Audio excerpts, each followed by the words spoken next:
Dari total 41 siswa keracunan yang dirawat di Rumah Sakit Daerah Buleleng Rabu kemarin, 2 siswa masih menjalani perawatan karena masih dalam kondisi lemas.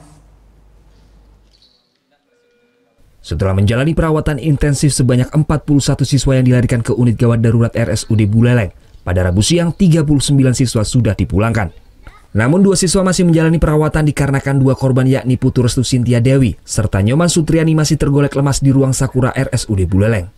Kondisi Restu yang masih lemas setelah mengalami muntah-muntah serta sakit perut usai mengkonsumsi nasi yang dibelinya di kantin sekolah.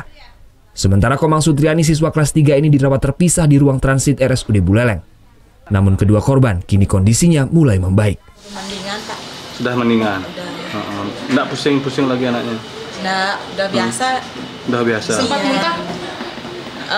Dari pagi nggak sempat muntah. Tapi kemarin? Kemarin muntah-muntah. Muntah-muntah ya? Iya.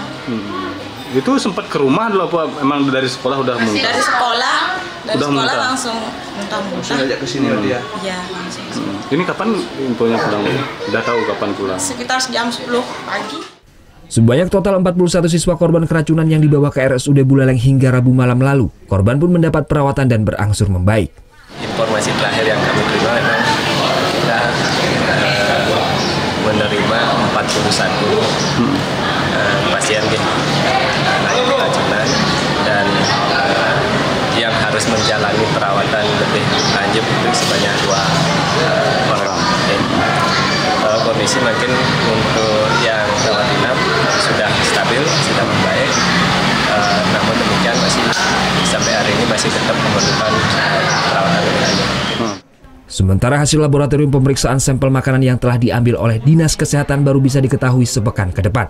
Untuk menghindari peristiwa serupa di lingkungan sekolah, para guru dihimbau agar lebih berhati-hati lagi menjual makanan di sekolah. Putu Wijana melaporkan untuk NET.